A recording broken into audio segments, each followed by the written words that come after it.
Улс төрчин манлайлагч зорилдог телевизийн төслийн сурвалжлах хэсгүүд эх орныхоо 408 зохист ажиллаж үзэгч та бүхэндээ орон нутгийн мэдээллүүдэд хүргэж байгаа.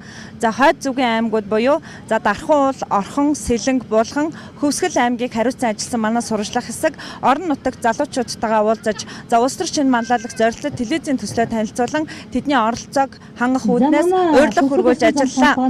Дэлхийд цэнгэг усаараа тэргүүлдэг Хөвсгөл далайн ээжийнхээ мандал дээрээс үзэгч та бүхэндээ хойд зүгийн аймагт ажилласан сүүлийн сурвалжлагаа инхүү үргэж байна. Эх орны маань Хоймор нутгаас улс төр эдийн засаг нийгмийн манлайлагч залуучууд маань тодорхой мэдэгдэж байна. Ингээд Хөвсгөл аймагт ажилласан сурвалжлагаа үзэгч та бүхэнд хүргэе.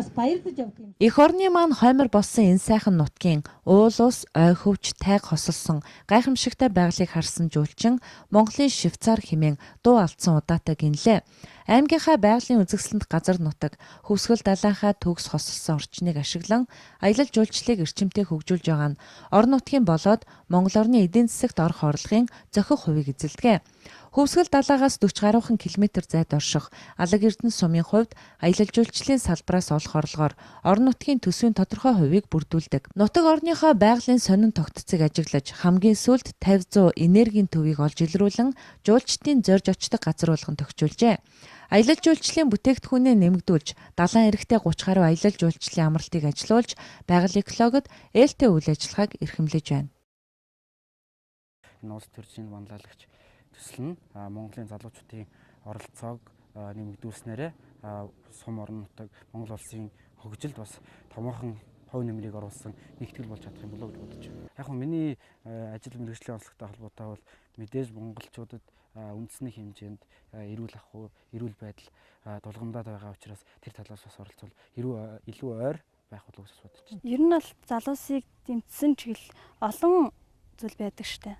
Ер нь залуусыг дэмжсэн ер нь мөрөөд ороод үзэхэд та нар анзаарах хацаал нэг үе клуб залуусын гэл ер нь амрал чөлөө цагаа өнгөрөөх ер нь боломжтой газрууд байдаг. Ер нь дэмждэг л гэж ойлгодог би. Би ч гэсэн Монгол улсын нэг иргэн бас тухайн төслийн бас хамрах оролцох эрхтэй хүний хувьд бол нэг шин санаа олъё гэсэн бодолтой байна. Гэтэл бол надад бол энэ Алаг Эрдэнэт ирээд бол харж байгаа тийм энэ талаасаа нэг тийм бодол бол байгаа. Шийдэл тэрийг хараад ихдээ гарцыг нь бол олж хараагүй л байгаа л да. Энэ нэг жоохон тийм санаа бол төрсөн. Улс орны хөгжил бол улс сумаасаа, сумын хөгжил бол сургуулаасаа гэж хэлэх дуртай.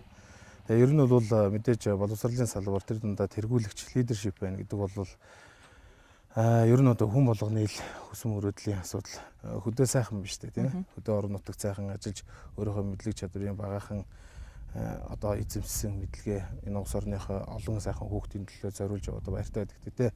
Надаас болон бас маш олон сайхан залуучууд мөр зэрэгцэн явж байгаад илүү их баяртай байдаг. Залууны оролцоо гэдэг бол улс орны амьдрал бол маш чухал. Үүрэгтэй л гэж нэг талын үүрэг тийм. Залуухан оролцох нь үүрэг байдаг баг тийм. Оролцох нь үүрэгтэй. Тэгээ одоо орчин үеийн залуучууд бас тэгээд энэ улс төрийн байдлаас шалтгаалтай юм яа тийм ер нь оролцоо их муу болсон. Ер нь манай хөтөөхөр янз бүрийн багийн иргэдийн нийтийн хурал зөвлөгөө янз бүрийн юмд бол оролцоо их муу. Тэгээд ер нь оролцох нь их зөв гэсэн бодолтой байдаг. Залуучууд дотроо ийм бодолтой, мөрөөдөлтөй, зоригтой. Харин тэдэнд боломж хэрэгтэй байна. Тэд өөрсдийн хичээл зүтгэлээр өмнөө боломж гаргаж болно. Гэхдээ ямар замаар хэний тусалцаа дэмжлэгтэйгээр хэрэгцээтэй мэдлэг чадварыг олж авах, хэн болж төлөвшөх вэ гэдэгт цаг хугацаа нэлээд зарцуулагдана. Тэгвэл бүхнийг хэмжүүр болдог үн цэнтэй цаг хугацааг нь хэмнэж хамгийн гол нь залуучуудын итгэв зүтгэлийг нь түшиглэн цэвэр өрсөлдөөний талбарыг гаргаж тэдэнд боломж олгоё гэсэн энэхүү төсөлд маань нэлээд ач холбогдол өгч байна. Харин залуусаа хэр дэмждгийг нь Ахмадуудаас сонирхсон юм. Энэ одоо яг хөдөлмөрийн насны одоо яг энэ ирч хүчтэй энэ дэврүүн сайхан сэтгэлтэй энэ мөрөөдөмтгий байж байгаа энэ цаг үе дээр л эднээс чинь төлөвшөж эднээс одоо зоригтой хандаж үгээ хэлж нийгэмдээ оролцож ингэж байвал одоо маш их үр дүнд хүрдэг. Ерөнхийдөө бол төлөвшлийнх нь үеийг зөв эхлээд өгчих юм бол их сайхан л болдог л даа. Одоо аль ч салбар нэгж тэр дээ.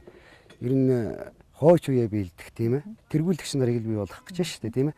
Энэ ажил маань хоцрогдчиход байсан юм аа. Энд чинь одоо маш зөв арга хэмжээ байна. Энэ дээр одоо оролцъё гэж байгаа залуучууд нээлттэй ийм сайхан арга хэмжээ явагдаж байгаа мэнэ гэж ингэж ойлгож байгаа. Энд их маш олон оролцох байх гэж бодож байна. Альваад оролцохдоо бол сайхан мэдээлэлтэй байх хэрэгтэй. Мэдээллийг мэдлэг болгож тэгээд мэдлэгтэй хүн бол зан бол хандлагаа сайхан өөрчилж чадна. Бусдаа нөлөөлж чадна. Тулгамдсан асуудал хүндэт тавих юм бол шинэ санаанууд гарч ирнэ гэж найдаж. За би бол төрийн хүний албаны хүн, төрийн жинхэнэ албан хаагч.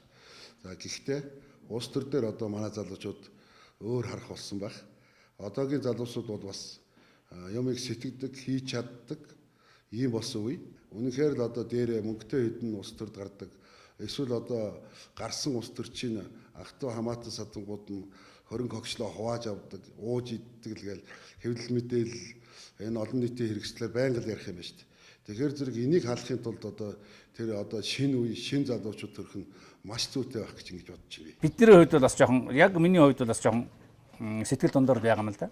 Ягаад гэвэл би орчимс нэгсэн. Би Монгол улсынхаа төлөө, би энэ сум орныхоо төлөө, хөгжлийн төлөө бас сансан бодсон юм. 60 гаруй жил тууж ирсэн дадлаг туршлах байна. Тэгэхээр зэрэг энийг оруулах юмсан, энд нэг үзчих юмсан гэсэн санаа бодол байдаг байхгүй юу? Тэгэхээр нас хязгаарлалцсан. Шүрдсэн гэдэг. Тэгээ одоо надаас ч одоо 20 гаруй дүү хүүхдүүд бол одоо ингээл хасагдах нь штэ. Гэтэл тэдний чинь одоо Монгол улсын төлөө цоглох зүрх, сэтгэх үзэл бодол нь нээлттэй явж байгаа штэ. Тэрийг уг нь бас багтаага тийм ээ. Насны хязгаар байхгүйгээр тий тэдний санаа оноог аваад тэгээ тэн дээр нэмэрлээд явчвал яасан юм бэлаа гэж боддог. Та бүгдийн энэ төсөл бол Монголын ирээдүй. Тэгээд өнөөдөр бас улс төрд шинэ манлайлагчийг төрүүлэхийн төлөө энэ сайхан санаачлагыг гаргахын зэрэгцээ. Миний хувьд бол өөрөө улс төрийн ажилтан гэж хэлж болох ёстой. Яагаад гэвэл Эвлийн төв хороо залуучуудын байгууллагад 30-аад жил ажиллаж байсан. Германд улс төрийн дээд сургууль төгссөн. Нэг мэргэжил маань бол хэдийгээр урлагийн хүн боловч улс төрч одоо бол бас автоэврийн хүн болцсон. Тэгээд энэ төслийн удирдагч нар эндээс зөв хүмүүс гарна. Тэр гарсан зөв хүмүүс маань эх орны хөгжилд их зүйлийг бүтээн гэдэгт л итгэж байна. Амжилт хүсье. Төслийн гол баялаг нь Монгол орны бүх аймаг, нийслэл, сум дүүргээс болон дэлхийн олон оронд ажиллаж амьдарч байгаа 22-оос 40 насны Монгол улсын иргэн оролцогч залуус маань байх юм а. Аливаа зүйлийг өөр өнцгөөс харж, өөрийн үнэлэлт дүгнэлтийг хийж, бусадтай үзэл бодлоо уралдуулах сонирхолтой, чадвартай залуусыг төслийн удирдамж нэвтрүүлгийн журмын дагуу тодруулан, төслийн туршид зохион байгуулагчдын зүгээс өгөх даалгавар сургалтаар хөгжүүлж, эцсийн дүнд зорилгоо зөв тодорхойлсон тэмүүлэлтэй нэгэн үеийг бий болгоно гэж үзэж байна. Зорилтод ТV төсөл